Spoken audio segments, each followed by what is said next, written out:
Hello my dear students, welcome back to my YouTube channel. मेरे YouTube channel पर आप लोग का बहुत बहुत स्वागत है। डियर स्टूडेंट, आज की क्लास में हम लोग बीए 6 सेमेस्टर के शिक्षा शास्त्र विषय का अध्ययन करेंगे और आज मैं आप लोगों को पेपर 2 का यूनिट 3 अध्ययन कराऊंगा। हम लोगों ने पेपर 2 में 2 यूनिट तक का अध्ययन पिछली क्लास तक कर लिया था। इसके पहले की क्लासेस में हम लोगों ने 6 सेमेस्टर से संबंधित पेपर 1 में भी 4 यूनिट अध्ययन कर लिया है, 4 यूनिट बचा हुआ है। तो मैंने सोचा था कि दोनों पेपर को साथ साथ लेकर चलूं, जिसकी वजह से मैं पेपर 2 को भी 4 यूनिट तक कराना चाह रहा हूं। जब देखूंगा कि दोनों 4-4 यूनिट हो जाएगा, उसके बाद फिर से मैं पेपर 1 आप लोग को अध्ययन कराऊंगा। और पेपर 1 में जो आगे जो बची हुई चीजें हैं वो बहुत इंपॉर्टेंट हैं, तो जिसके वजह से मैं उनको उस समय नहीं करवाया था। आपके एग्जाम के पहले थोड़ा सा कराने से आपको बेनिफिट मिलेगा, तो जिसकी वजह से मैंने उसको रोक के रखा था। और इधर जो पेपर 2 में हम लोग अध्ययन कर रहे हैं, ये चीजें तो खास करके बहुत ही ज्यादा इंपॉर्टेंट हैं, क्योंकि आप लोग देख ही रहे हैं। और इसके आगे अभी जो यूनिट आज पढ़ेंगे ये है इंपॉर्टेंट, फिर इसके बाद जो अगला है वो भी इंपॉर्टेंट। तो सारे आपके 6 सेमेस्टर के जो सिलेबस को डिजाइन किया गया है, इतने अच्छे तरीके से डिजाइन किया गया है कि आप लोग जब ग्रेजुएशन में फाइनल ईयर में एजुकेशन पढ़ के बाहर जाएं, तो आपको शिक्षा से संबंधित जो वो मॉडर्न नॉलेज, मॉडर्न जरूरत है, वो सब चीजों को पता रहे। यानी आधुनिक समय में शिक्षा के क्षेत्र में क्या क्या जरूरतें हैं और क्या जानकारी आपको होनी चाहिए, यही चीज इसमें आपको 6 सेमेस्टर में पढ़ने के लिए दिया गया। तो चलिए आइए देखते हैं आज का यूनिट 3 जो है आप लोगों को सिलेबस में मैंने बताया था कि शैक्षिक तकनीकी से रिलेटेड है, यानी एजुकेशनल टेक्नोलॉजी। तो एजुकेशनल टेक्नोलॉजी क्या होती है, एजुकेशनल टेक्नोलॉजी का क्या उपयोग है, शिक्षा में टेक्नोलॉजी का उपयोग करने से शिक्षा को कितना बेहतर बनाया जा सकता है और कैसे इसको अपनाएंगे, इसके अपनाने के लिए क्या क्या चुनौतियां हैं, सारी चीजें आज की क्लास में हम लोग देखेंगे। तो चलिए आइए देखते हैं। देखिए, आज हम लोगों को पढ़ना है यूनिट 3, और यूनिट 3 में क्या पढ़ना है, शैक्षिक प्रौद्योगिकी या तकनीकी, जिसको इंग्लिश में एजुकेशनल टेक्नोलॉजी के नाम से जाना जाता है। तो सबसे पहले हम लोग देख लेते हैं कि ये एजुकेशनल टेक्नोलॉजी जो है इसका अर्थ क्या होता है, यानी मीनिंग ऑफ एजुकेशनल टेक्नोलॉजी, शैक्षिक तकनीकी या प्रौद्योगिकी का अर्थ क्या होता है। तो देखिए, शिक्षा के क्षेत्र में जब टेक्नोलॉजी का उपयोग किया जाएगा तो वो शैक्षिक तकनीकी कहलाएगी। अब इसको देखिए हम लोग कैसे डिफाइन कर सकते हैं कि शैक्षिक प्रौद्योगिकी यानी एजुकेशनल टेक्नोलॉजी शिक्षा की उस शाखा को कहते हैं जिसमें तकनीक, उपकरणों, विधियों और संसाधनों का उपयोग करके शिक्षण और अधिगम की प्रक्रिया को अधिक प्रभावी और रुचिकर बनाया जाता है। यानी शिक्षा के क्षेत्र में विभिन्न प्रकार की तकनीकों का उपयोग करके, उपकरणों का उपयोग करके, आधुनिक विधियों का उपयोग करके किस प्रकार से शिक्षण को प्रभावी और अधिगम को बेहतर बनाया जाए और छात्रों के लिए वो रुचिकर हो। इसमें देखिए multimedia, computer, internet, smart class, e learning और डिजिटल साधनों का उपयोग शामिल होता है।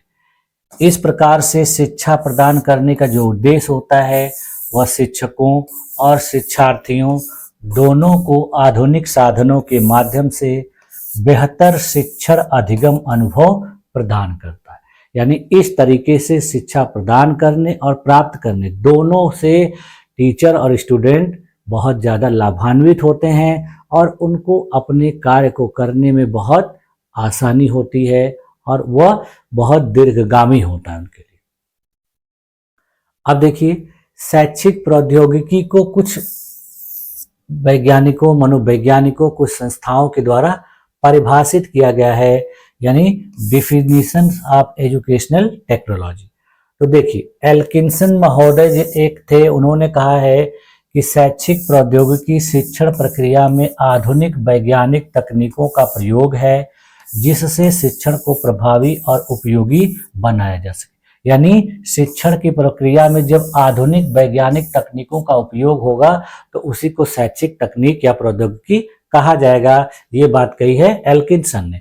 उसी प्रकार से देखिए national association of educational technology, जिसको शॉर्टकट में NAET के नाम से जाना जाता है, इसने देखिए कैसे प्रौद्योगिकी को परिभाषित किया। शैक्षिक प्रौद्योगिकी को कहा गया है कि शैक्षिक प्रौद्योगिकी या तकनीकी एक ऐसी प्रणाली है जो मानवीय एवं गैर मानवीय संसाधनों के सहयोग से शिक्षण अधिगम की प्रक्रिया को व्यवस्थित रूप से योजनाबद्ध, क्रियान्वित और मूल्यांकन करती है। यानी यह कहा जा रहा है कि शिक्षा के क्षेत्र में एक ऐसी प्रणाली है जिसमें तकनीक का उपयोग करके मानवीय और गैर मानवीय यानी मनुष्य और मशीनों दोनों को एक साथ उपयोग करके बेहतर तरीके से शिक्षण अधिगम कराया जा सकता है। तो ये परिभाषा उन्होंने national association of educational technology के द्वारा दी गई।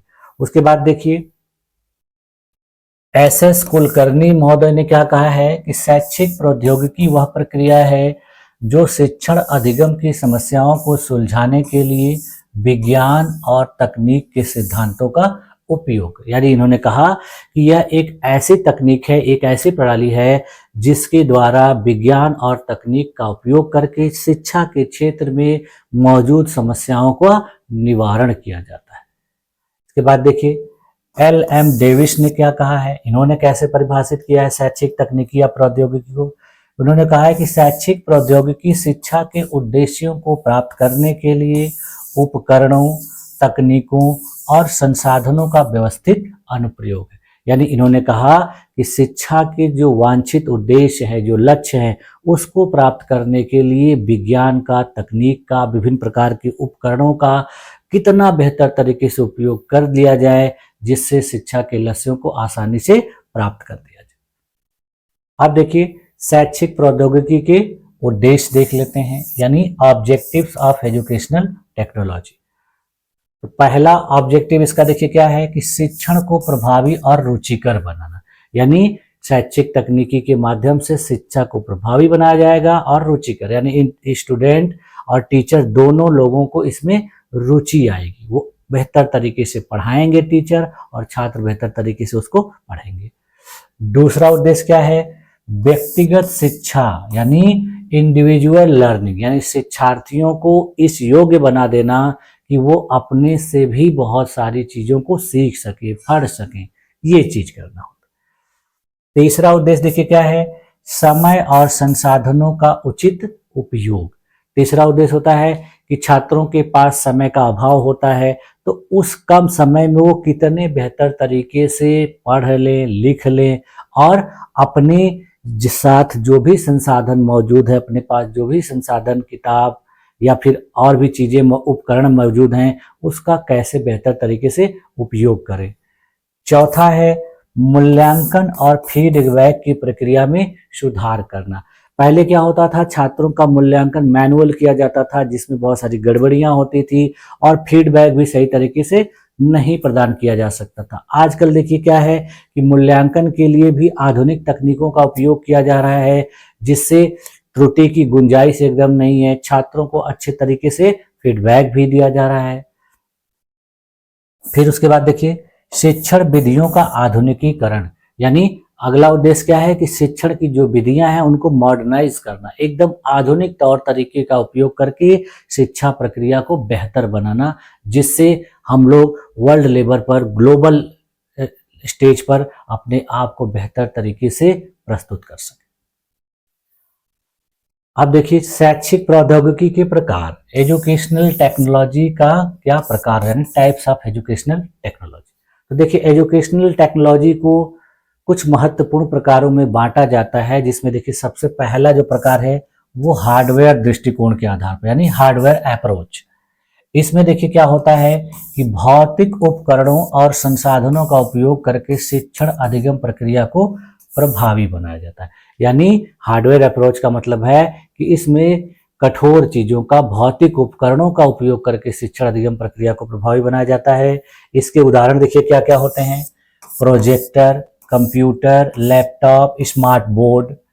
उसी प्रकार से देखिए विभिन्न प्रकार के ऑडियो वीडियो उपकरण, रेडियो, टेलीविजन, ऑनलाइन शिक्षण प्लेटफॉर्म जैसे Zoom, Google Meet, Microsoft Teams etcetera.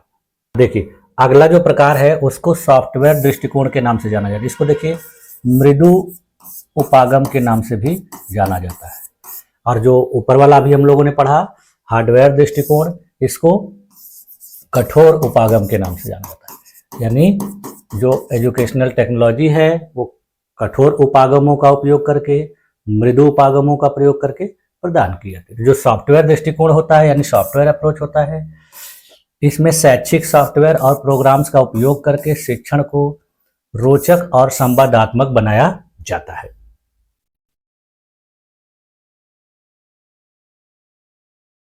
इसके देखिए उदाहरण क्या है, कंप्यूटर आधारित शिक्षण, जिसको देखिए शॉर्टकट में सीबीटी कहा जाता है। इसमें देखिए क्या होता है कि शिक्षण सामग्री को कंप्यूटर पर प्रस्तुत किया जाता है। उसके बाद फिर देखिए इसमें मल्टीमीडिया शिक्षण का उपयोग किया जाता है, यानी मल्टीमीडिया लर्निंग। इसमें क्या होता है कि विभिन्न प्रकार के ग्राफिक्स का, एनिमेशन का, ऑडियो और वीडियो के माध्यम से शिक्षण सामग्री प्रस्तुत की जाती है। इसमें क्या होता है कि छोटे क्लास के बच्चों को पढ़ाते समय विभिन्न प्रकार के मल्टीमीडिया सब, जैसे ग्राफिक्स का, कार्टून का, कलरफुल चित्रों का, ऐसे डिजाइन का, इन सब चीज़ों का उपयोग करके फिर उसको वीडियो के माध्यम में, आवाज़ बहुत अच्छी म्यूजिक के रूप में, तो ये सारी चीज़ें बच्चों को सुनाई जाती हैं, तो उनसे उनको बहुत अच्छे तरीके से पढ़ने को मिलता है और उनका अधिगम भी बहुत अच्छे तरीके से होता है। इसके बाद देखिए वर्चुअल लैब्स इसमें शामिल होती है। वर्चुअल लैब्स का उपयोग किया जाता है। एक देखिए लैब जो होती है पूरी तरह से वास्तविक होती है और ये होती है अवास्तविक, मानी आभासी रूप में। किसी स्कूल में, किसी कॉलेज में लैब नहीं है तो उसमें क्या किया जाएगा कि कंप्यूटर के माध्यम से लैब उसमें दिखा के वर्चुअल आभासी रूप में, और स्टूडेंट को उसमें सारी कैसे कैसे चीज़ें कराई जाती हैं उनको सब चीज़ें दिखा दी जाएंगी कि लैब में जाने के बाद आपको क्या क्या चीज़ें करनी होती हैं, किसी चीज़ का एक्सपेरिमेंट कैसे करना होता है, इस तरीके से इसको कराया जाता है। फिर देखिए अगला जो है उसको प्रणालीगत दृष्टिकोण कहते हैं, सिस्टम अप्रोच। इसमें जो क्या होता है कि शिक्षण अधिगम की प्रक्रिया को व्यवस्थित और योजनाबद्ध तरीके से संचालित किया जाता है। यानी इसमें शिक्षण अधिगम की जो प्रक्रिया है कि वो कैसे करी जाए, किस सिस्टम से, किस तरीके से करी जाए, ये दिखा जाता है। इसका उदाहरण देख लीजिए क्या होता है कि शिक्षण उद्देश्यों का इसमें निर्धारण किया जाता है। फिर शिक्षण विधियों का चयन किया जाता है, यानी किस उद्देश्य से कोई शिक्षण कराया जाएगा, बच्चों को उससे क्या बेनिफिट होगा, और फिर शिक्षण कराने के लिए कौन कौन सी विधियों का उपयोग किया जाएगा। उसके बाद फिर शिक्षार्थी की आवश्यकताओं के अनुसार शिक्षण कार्यक्रम तैयार किया जाता है। अब विद्यार्थियों की जैसी आवश्यकता होगी, जैसी जरूरत होगी, उसी प्रकार का शिक्षण कार्यक्रम तैयार किया जाएगा। अब देखिए अगला है शैक्षिक प्रौद्योगिकी की विधियां, मेथड्स ऑफ एजुकेशनल टेक्नोलॉजी। तो देखिए विधियों में क्या है कि पहला है कंप्यूटर आधारित शिक्षण, यानी कंप्यूटर बेस्ड लर्निंग, शॉर्टकट में CBL कहा जाता है। इसमें क्या होता है कि किसी भी शिक्षण सामग्री को डिजिटल रूप में प्रस्तुत किया जाता है और शिक्षार्थी कंप्यूटर या मोबाइल के माध्यम से इसे सीखते। जैसे देखिए मैं इस कंटेंट को डिजिटल माध्यम से प्रस्तुत कर रहा हूँ आप लोगों के सामने। अब आप लोगों के ऊपर डिपेंड करता है कि आप इसको मोबाइल से देखें, कंप्यूटर से देखें, लैपटॉप से देखें। इसका उदाहरण देखिए विभिन्न प्रकार के ऑनलाइन पाठ्यक्रम जैसे कोर्सेरा, EDX, स्वयं, ऐसे और बहुत सारे जो कोर्स हैं सरकार के द्वारा प्रस्तुत किए जाते हैं। ये सारे जो कोर्स हैं बहुत ऐसे कोर्स होते हैं जिससे आपको करने के बाद आपके अंदर कुछ न कुछ स्किल डेवलप होगी। ये कोर्स जो हैं कुछ फ्री होते हैं, कुछ थोड़े बहुत शुल्क के आधार पर होते हैं। तो इसी तरीके से ये कंप्यूटर आधारित शिक्षण होता है। उसके बाद देखिए ऑनलाइन लर्निंग और E-लर्निंग, यानी इंटरनेट के माध्यम से स्टूडेंट कहीं भी किसी भी स्थान पर बैठ के आराम से पढ़ाई कर सकते हैं। तो किसी भी शिक्षण सामग्री को वो यूज कर सकते हैं। इसके उदाहरण देखिए विभिन्न प्रकार के वेबिनार, वीडियो ट्यूटोरियल, ऑनलाइन कक्षाएं। इसमें देखिए बहुत सारे स्टूडेंट होते हैं जो लाइव पढ़ते हैं, किसी कोचिंग इंस्टीट्यूट में नहीं जा पाते हैं तो उनके टाइमिंग के अनुसार घर में बैठ के पढ़ते हैं। किसी कॉलेज या किसी भी संस्थान में मीटिंग अटेंड कर लेते हैं अपने घर पे ही बैठे वेब माध्यम से। इसके बाद देखिए इसका मेथड अगला है स्मार्ट क्लास। स्मार्ट क्लास का मतलब होगा कि आधुनिक रूप से जो आजकल के स्मार्ट बोर्ड है, जैसे देखिए मेरा ये जिस पे मैं आप लोगों को पढ़ा रहा हूँ ये भी एक प्रकार का स्मार्ट बोर्ड है। उसी प्रकार के बहुत सारे स्मार्ट बोर्ड छोटे बड़े साइज के आते हैं, स्कूलों में लगाए गए रहते हैं। उस पर बच्चों को पढ़ाने में बहुत आसानी होती है। उसके बाद देखिए प्रोजेक्टर होता है। प्रोजेक्टर भी आप लोग देखे होंगे कि पहले जब आप लोग देखते थे कि एक पर्दे जैसा लगता था जिसपे फोकस मारा जाता था तो उस पर वीडियो या कोई चीज प्ले की जाती, उसी प्रकार का प्रोजेक्टर आता है कि एक मशीन रहती है, उसी से फोकस किया जाता है, उस पर सारी चीजें प्रदर्शित होती हैं। इसके अलावा देखिए डिजिटल सामग्री के माध्यम से शिक्षण को संवादात्मक और रोचक बनाया जाता है। इसके देखिए कुछ उदाहरण है, जैसे टाटा क्लासेज, टीच नेक्स्ट। उसके बाद फिर देखिए इसमें माइक्रो टीचिंग यानी सूक्ष्म शिक्षण का उपयोग किया जाता है। सूक्ष्म शिक्षण में देखिए पहले शिक्षकों को छोटे छोटे शिक्षण सत्रों में शिक्षण कौशल का अभ्यास कराया जाता है कि टीचर को कैसे टीचिंग करनी है। इसके लिए उसको एक ही बार पहले क्लास में नहीं भेज दिया जाता, बल्कि उसको छोटे छोटे सत्र में विभाजित करके उसको कैसे टीचिंग की जाती है, कैसे बच्चों को बताया जाता है, ये सारी चीजें प्रैक्टिस कराई जाती है। इससे देखिए उदाहरण के रूप में क्या होगा कि प्रशिक्षुओं को रिकॉर्डेड वीडियो पर फीडबैक देना।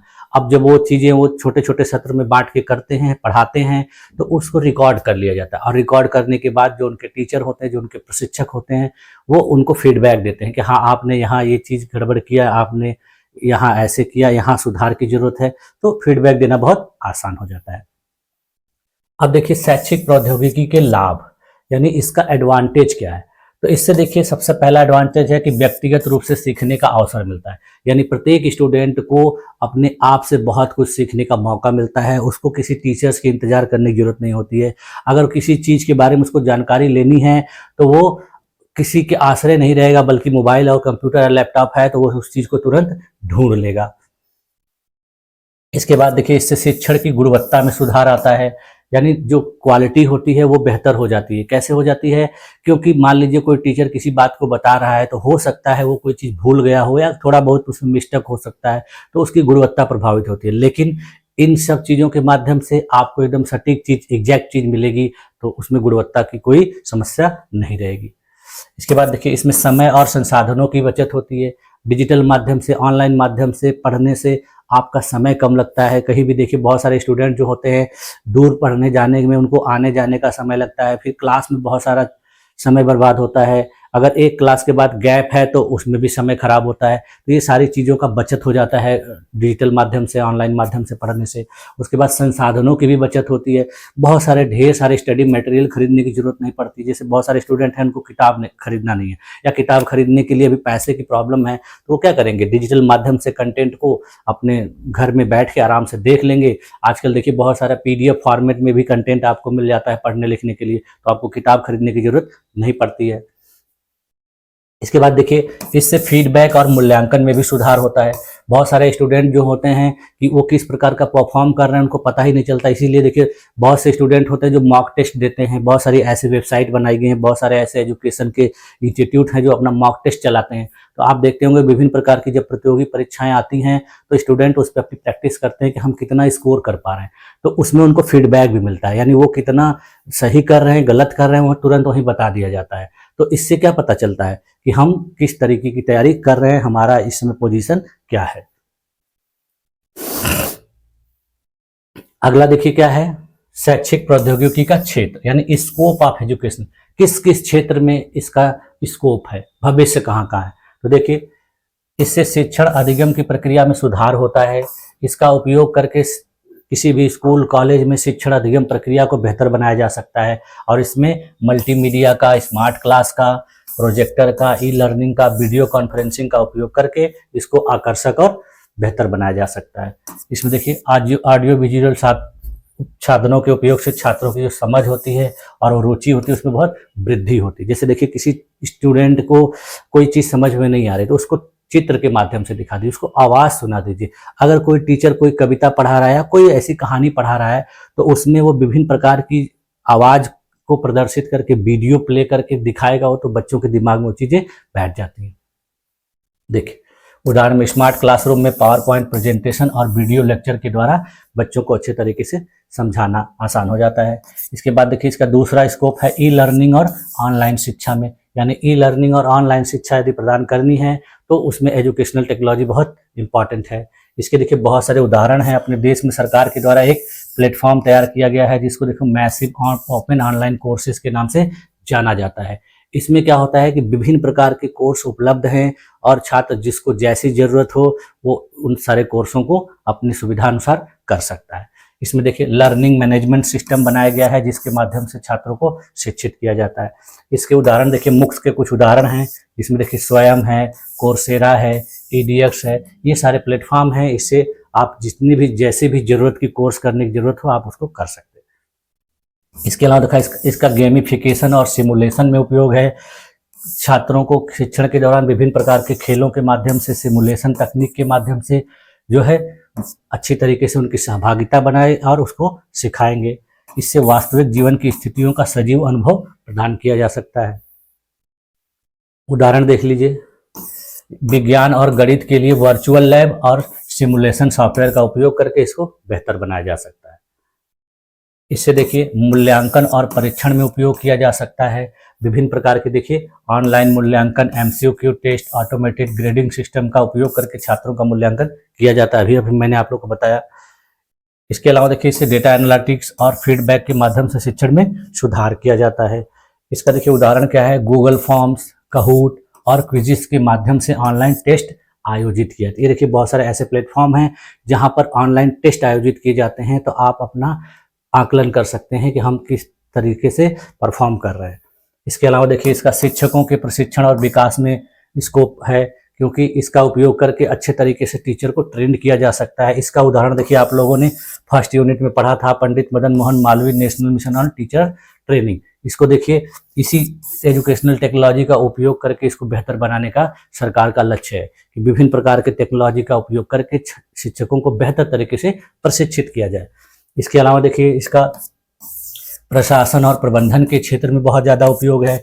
विभिन्न शैक्षणिक संस्थानों में देखिए बहुत सारे ऐसे कार्य होते थे जो पहले मैनुअल रूप से किए थे, रजिस्टर में पेन के माध्यम से, तो उसमें गड़बड़ी होती थी। फीस रसीद जो होती थी हाथ से बना के देते थे, तो उसमें मिस्टेक होने के चांसेस रहते थे। अब क्या हो गया है कि हर चीज़ कंप्यूटर बेस्ड हो गई है, तो उसमें गलती का चांस एकदम नहीं रहता है, और जो डाटा होता है, रिकॉर्ड होता है, वो लंबे समय तक रखा रहता है। क्योंकि पहले रजिस्टर में लिखने से क्या होता था कि रजिस्टर कहीं फट गया या कहीं चूहा काट गया, खो गया, प्रॉब्लम हो जाएगी। लेकिन इस माध्यम से रहेगा तो किसी भी स्टूडेंट का रिकॉर्ड जो है आसानी से ढूंढा भी जा सकता है और वो कभी नष्ट भी नहीं होगा। रजिस्टर में पता चला किसी का ढूंढना है तो कौन से ईयर का रजिस्टर है, कहाँ रखा गया है, कौन से पेज पर है, बहुत सारा समय बर्बाद होता है। तो इसके वजह से जो प्रशासन और प्रबंधन में भी बहुत ज़्यादा इसका उपयोग होता है। देखिए उदाहरण के लिए विभिन्न प्रकार के ERP सॉफ्टवेयर आते हैं जिनको इंटरप्राइज रिसोर्स प्लानिंग के नाम से जाना जाता है, और स्कूल वाले वो सॉफ्टवेयर बनवा लेते हैं, वेबसाइट बनवा लेते हैं, और फिर अपना जो भी काम रहता है स्कूल कॉलेज का उसको आसानी से करते हैं। इसके अलावा देखिए इसका उपयोग विशेष आवश्यकता वाले जो शिक्षार्थी होते हैं उनको सहायता देने के लिए भी होता है। यानी मैंने बताया था आप लोगों को कि विशेष आवश्यकता वाले शिक्षार्थी वे होते हैं या तो दिव्यांग होंगे, या फिर मंदबुद्धि होंगे, या फिर बहुत प्रतिभाशाली होंगे। तो इस प्रकार के विद्यार्थियों को पढ़ाने के लिए नॉर्मल तरीके से कुछ अलग नया तरीका अपनाना पड़ता है। तो उसके लिए जो विभिन्न अलग तरह की विधियाँ अपनाई जाती हैं, उसमें देखिए जो है ऑडियो माध्यम से, ब्रेल लिपि के माध्यम से, स्पेशल सॉफ्टवेयर का उपयोग करके उनको पढ़ाया जाता है। यदि कोई बालक जो है आंख से दिव्यांग है, उसको आंख से दिखाई नहीं देता, तो उसको आप नॉर्मल तरीके से पढ़ाएंगे तो उसको चीज़ें समझ में नहीं आएंगी। तो उसको ऐसा है कि ऑडियो माध्यम से सुना के पढ़ाइए। उसके बाद फिर देखिए उसको कोई चीज़ अगर प्रैक्टिकली करानी है तो उसको ब्रेल लिपि के माध्यम से उसको स्पर्श करके पढ़ाइए। तो इस तरीके से ये बहुत ही सहायक होता है। अब देखिए शैक्षिक प्रौद्योगिकी का महत्व। अब देखिए ये जो नंबर है थोड़ा मिस्टेक हो गया है, ये 5वां होगा। तो शैक्षिक प्रौद्योगिकी का महत्व यानी सिग्निफिकेंस ऑफ एजुकेशनल टेक्नोलॉजी। देखिए इसके पहले अभी कौन सा था, चौथा था, यानी स्कोप ऑफ एजुकेशनल टेक्नोलॉजी, तो 6वां था। तो अब देखिए ये हो गया 7वां, यानी इससे संबंधित जो 7वां टॉपिक है, शैक्षिक प्रौद्योगिकी का महत्व। इसमें देखेंगे कि इसका कहाँ कहाँ महत्व है। तो इससे देखिए शिक्षण में गुणवत्ता आती है और दक्षता में वृद्धि होती है। व्यक्तिगत शिक्षण में बहुत उपयोगी होता है। शिक्षा में इससे नवाचार आता है, नई नई चीज़ों को करने के लिए बहुत ही बेहतर तरीके से इसका उपयोग किया जाता है। इसके बाद देखिए इससे शिक्षा में समानता और पहुंच सुनिश्चित होती है, यानी किसी भी स्टूडेंट के साथ भेदभाव की समस्या नहीं रहती है और सबकी पहुंच रहती है। कोई भी कहीं से भी किसी भी कोर्स को आराम से कर सकता है, पढ़ सकता है। इसमें ये नहीं है कि वहाँ जाना ही है उसको। तो ये सारी चीज़ें होती हैं। उसके बाद फिर देखिए इसमें समय और संसाधनों की बचत होती है। अभी मैंने आप लोग को बताया कि बहुत कम समय में बहुत थोड़े से संसाधन में बहुत ज़्यादा चीज़ें की जा सकती हैं। उसके बाद देखिए, इससे से शिक्षकों और छात्रों की सहभागिता में वृद्धि होती है, यानी टीचर और स्टूडेंट बहुत आसानी से एक दूसरे के साथ जुड़ जाते हैं। अभी देखिए, आप लोगों ने कोरोना काल में देखा था कि बहुत सारे ऐसे सॉफ्टवेयर थे, बहुत सारे ऐसे ऐप्स थे जिसके माध्यम से छात्रों को ऑनलाइन पढ़ाया जाता था। तो उससे क्या होता था कि वो लोग आपस में क्लास में जैसे एक आमने सामने पढ़ते हैं उसी तरह की फीलिंग होती थी। तो इसमें देखिए बहुत सारे ऐसे जो सॉफ्ट ऐप्स थे, सॉफ्टवेयर थे, जैसे जूम था, माइक्रोसॉफ्ट टीम थी, कुछ लोग तो व्हाट्सएप से भी लाइव आकर पढ़ाते थे। तो इससे क्या होता था कि छात्रों और टीचर के बीच में अच्छा इंटरेक्शन होता था। इसके अलावा देखिए, इससे दूरस्थ शिक्षा में भी सुधार होता है, यानी डिस्टेंस एजुकेशन वैसे स्टूडेंट के लिए होती है जो स्टूडेंट स्कूल कॉलेज में नहीं जा सकते हैं, किसी दूर दराज क्षेत्र में है, या फिर वो आर्थिक समस्या की वजह से किसी जॉब में लगे हुए हैं, किसी व्यापार में हैं, लेकिन फिर भी पढ़ने का मन है। तो उन स्टूडेंट के लिए ये जो है एजुकेशनल टेक्नोलॉजी के माध्यम से पढ़ना बहुत आसान होता है। अब देखिए, इसका अनुप्रयोग, शैक्षिक प्रौद्योगिकी का अनुप्रयोग, इसका उपयोग किन किस क्षेत्रों में होता है। तो देखिए, इसका उपयोग ऑनलाइन शिक्षा और वेबिनार में होता है, स्मार्ट क्लासरूम में होता है। इसके द्वारा देखिए MOOCs जो है वो प्रदान किया जाता है, शिक्षकों का प्रशिक्षण किया जाता है, पुस्तकालय का स्वचालन किया जाता है। देखिए बहुत सारे ऐसे डिजिटल पुस्तकालय होते हैं जिसमें आपको वास्तविक लाइब्रेरी की जरूरत नहीं होती, वो कंप्यूटर पर, सिस्टम पर, वेबसाइट पर मौजूद होता है। आप जैसे किताब चाहेंगे, जो चाहेंगे वो उपलब्ध हो जाएगी। उसके बाद देखिए, इतनी सारी सुविधाएं होने के बावजूद भी इसकी कुछ लिमिटेशंस हैं, सीमाएं हैं। सीमाएं देखिए क्या है कि इससे आर्थिक असमानता दिखाई देती है, यानी जो है अमीर गरीब का भेदभाव नजर आता है। जो अमीर स्टूडेंट होते हैं बेहतर टेक्नोलॉजी का उपयोग करते हैं, जो गरीब होते हैं बेचारे नहीं कर पाते हैं, तो ये भेदभाव दिख जाता है। उसके बाद फिर देखिए, जो प्रशिक्षित शिक्षक होते हैं वो इसके लिए सही से उपलब्ध नहीं हो पाते, यानी इस टेक्नोलॉजी का उपयोग सही तरीके से करने के लिए ट्रेंड लोगों की ज़रूरत है, तो उतने अच्छे ट्रेंड लोग नहीं मिल पाते हैं, तो ये समस्या है। उसके बाद फिर देखिए, कुछ तकनीकी समस्याएं भी आती हैं। इन सब चीज़ों का उपयोग करते समय मान लीजिए नेटवर्क नहीं है, बिजली नहीं है, या फिर मशीन में खराबी हो गई, तो इन सारी चीज़ों को ठीक कराने में समय खराब हो जाता है और पढ़ाई बाधित हो जाती है। तो ये थोड़ी बहुत इसकी कमियां हैं। उसके अलावा देखिए, इससे मानवीय स्पर्श की कमी आती है। हर समय कंप्यूटर मोबाइल से पढ़ने से जो है मानवीय जुड़ाव खत्म हो जाता है। बच्चे देखिए लोगों से कटे कटे रहते हैं, दूरी बना के रखते हैं, तो ये सारी चीज़ें जो है इसकी कमियों में आती हैं। इसके बाद फिर देखिए, इसके कुछ उदाहरण हैं शैक्षिक प्रौद्योगिकी के उदाहरण, एग्जाम्पल्स ऑफ एजुकेशनल टेक्नोलॉजी। तो इसका उदाहरण देखिए है, सबसे पहला डिजी लॉकर, आप लोगों ने देखा ही होगा, अभी कुछ समय पहले ही आप लोगों का डिजी लॉकर पर रजिस्ट्रेशन कराया जा रहा था। तो डिजी लॉकर पे रजिस्ट्रेशन करा देने से आपके जितने भी पढ़ाई लिखाई से संबंधित डॉक्यूमेंट हैं, प्रमाण पत्र हैं, वो हमेशा उस पर उपलब्ध रहेंगे। आप जब चाहे जैसे चाहे उसका जहाँ भी उपयोग कर सकते हैं, ना खोने का डर है, ना फिर कटने फटने का किसी भी प्रकार का डर नहीं है। तो ये डिजी लॉकर पे आजकल देखिए बहुत से लोग अपनी बहुत सारे डॉक्यूमेंट को भी इस पे रखते हैं कि डॉक्यूमेंट कहीं ले जाना ले आना भूल सकते हैं, तो इस पे पड़ा रहेगा, तो जब जैसी जरूरत जहाँ पे जाके प्रिंट करा सकते हैं। उसके बाद देखिए, अभी मैंने बताया कि स्वयं जो है ये बनाया गया है भारत सरकार के द्वारा। इसका फुल फॉर्म देखिए क्या है, study webs of active learning for young aspiring minds, यानी जो नौजवान बच्चे हैं, जो बच्चियां हैं, उनको अगर किसी कोर्स को करना है, उस कोर्स के लिए उनको जाने के लिए समय नहीं है, वो कोर्स उनके आसपास उपलब्ध नहीं है, बहुत दूर है और पैसा कम है, तो इन सारे प्लेटफॉर्म के माध्यम से भारत सरकार ने उनके लिए व्यवस्था की है कि वो बहुत सारे कोर्स को आसानी से कर सकें। इसके बाद देखिए, राष्ट्रीय डिजिटल पुस्तकालय है, नेशनल डिजिटल लाइब्रेरी, इसमें भी देखिए छात्रों के लिए बहुत अच्छी अच्छी किताबों को उपलब्ध कराया गया है जिससे वह इसका उपयोग कर लें। उसके अलावा देखिए, जो शोधकर्ता होते हैं, जो रिसर्च वाले होते हैं, ये इनके लिए बहुत ही उपयोगी होता है। उनको कोई भी कंटेंट देखना है, किसी चीज़ के बारे में जानकारी लेनी है, तो इसके माध्यम से ले सकते हैं। इसके अलावा देखिए, व्हाइट बोर्ड एनिमेशन इसी के अंतर्गत आता है। इसमें किसी भी शिक्षण सामग्री को आकर्षक तरीके से क्लास में बच्चों के सामने प्रस्तुत किया जा सकता है। तो ये सारे जो है इसके उदाहरण हैं। इसके अलावा देखिए, AI आधारित शिक्षण ऐप्स आते हैं, बहुत सारे ऐसे ऐप्स जैसे कि बाइजू, खान सर का जो चैनल अकाडमी है, अन अकेडमी है, ये ऐसे जो ऐप्स हैं इनको आप डाउनलोड कर लेंगे अपने मोबाइल में, तो आप अच्छे तरीके से जिस प्रकार की तैयारी करनी है, जैसा पढ़ना है, उसको उसमें यूज कर सकते हैं। अब देखिए, नई शिक्षा नीति NEP 2020 और शैक्षिक प्रौद्योगिकी, यानी जो अभी हाल फिलहाल में नई शिक्षा नीति आई है उसमें शैक्षिक प्रौद्योगिकी से संबंधित क्या बातें कही गई हैं, कैसे इसका उपयोग करने के लिए सरकार के द्वारा कहा गया है। तो देखिए, नई शिक्षा नीति 2020 जो आई है उसने शैक्षिक प्रौद्योगिकी को शिक्षा प्रणाली का अभिन्न अंग माना है। उसके द्वारा बताया गया है कि डिजिटल इंफ्रास्ट्रक्चर को बेहतर किया जाए स्कूलों में और कॉलेजों में, जहां पर बच्चों को पढ़ाने में आसानी हो। वहां पर जो परंपरागत प्रणाली है उसको थोड़ा थोड़ा धीरे धीरे करके हटाया जाए, रिप्लेस किया जाए, वहां पर डिजिटल सामग्री का उपयोग किया जाए जिससे बच्चों को बेहतर शिक्षा दी जा सकती है। इसके अलावा इसके लिए देखिए राष्ट्रीय शैक्षिक प्रौद्योगिकी मंच बनाने की बात कही गई, जिसको देखिए शॉर्टकट में NETF कहा जाता है। इससे देखिए शिक्षकों और छात्रों के लिए क्या होगा कि डिजिटल संसाधनों और साधनों तक तो पहुंच सुनिश्चित होगी। इसके बाद इसमें ब्लेंडेड लर्निंग की बात कही गई है, यानी ऑनलाइन और ऑफलाइन दोनों माध्यमों को एक साथ प्रस्तुत करने की बात कही गई है। तो इस प्रकार से नई शिक्षा नीति में भी इसका उपयोग बहुत बेहतर तरीके से करने की बात की गई है। आप देखिए, जो शैक्षिक प्रौद्योगिकी है इसके विभिन्न दृष्टिकोण, अभी हम लोगों ने देखिए शैक्षिक प्रौद्योगिकी के प्रकार देखा, 3 प्रकार का देखा हम लोगों ने कि hardware approach, software approach and system approach. तो उन्हीं प्रकारों को भी अप्रोच के रूप में भी इसको प्रस्तुत किया जाता है। ये देखिए, शैक्षिक प्रौद्योगिकी शिक्षण अधिगम प्रक्रिया को अधिक प्रभावी, संवादात्मक और दक्ष बनाने के लिए विभिन्न विधियों और दृष्टिकोणों का उपयोग करती है। ये जो दृष्टिकोण होते हैं शिक्षण की प्रक्रिया को विभिन्न आवश्यकताओं को ध्यान में रखकर विकसित किए, यानी ये जो दृष्टिकोण हैं वो जैसी स्टूडेंट की जरूरत होती है उस तरह का दृष्टिकोण वहाँ उपयोगी बनाया जाता है।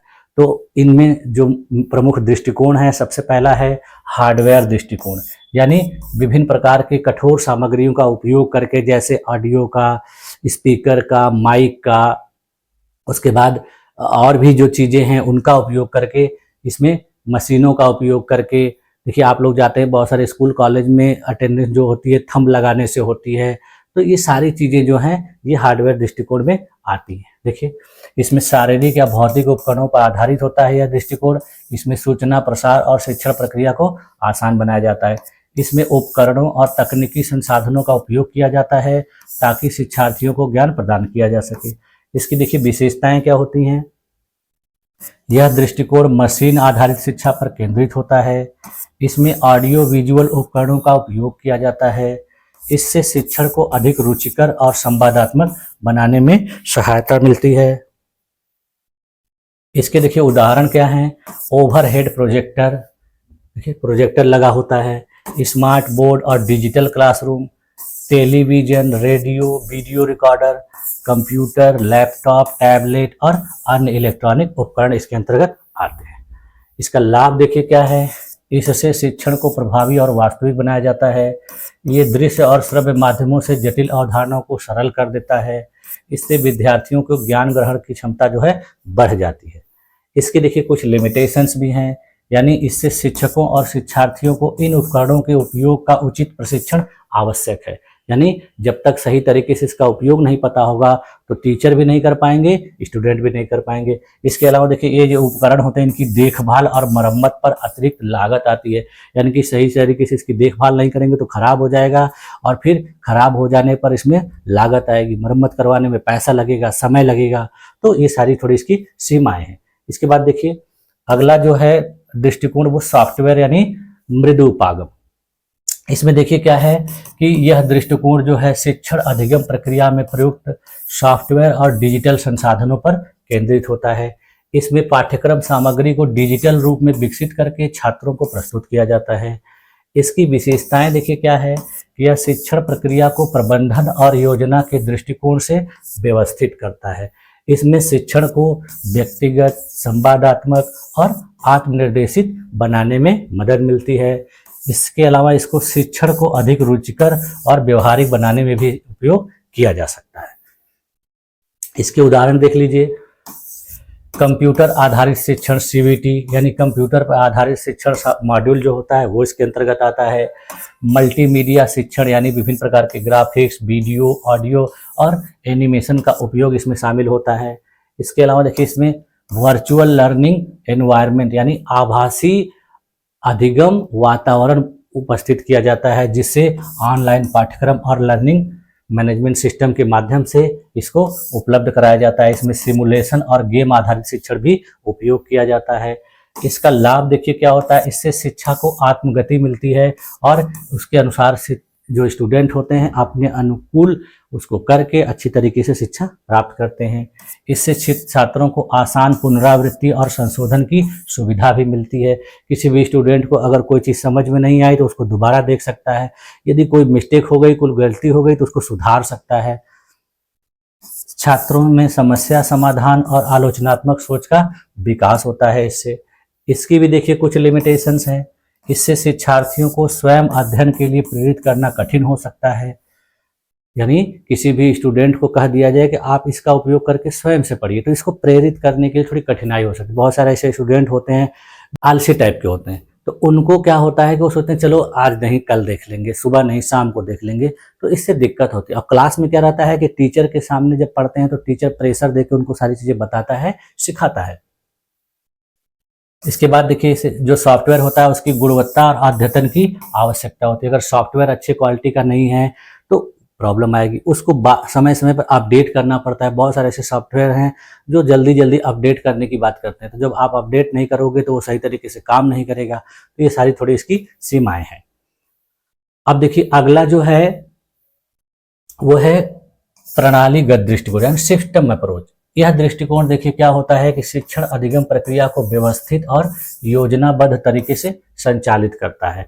इसमें शिक्षण के उद्देश्य, विधियों, संसाधनों और मूल्यांकन को एकीकृत रूप से जोड़ा जाता है। इसकी विशेषताएं देखिए क्या है। यह शिक्षण प्रक्रिया को तर्कसंगत, वैज्ञानिक और उद्देश्यपूर्ण बनाता है। इससे शिक्षण अधिगम प्रक्रिया में आगमनात्मक और निगमनात्मक विधियों का समावेश किया जाता है। इसमें देखिए जो शिक्षण के अधिगम के घटक होते हैं, जैसे शिक्षण का लक्ष्य, शिक्षण को प्रदान करने के लिए संसाधन और फिर शिक्षण का मूल्यांकन, इन सबको एकीकृत से जोड़ दिया जाता है। सभी को एक साथ जोड़ के फिर उसको प्रस्तुत किया जाता है।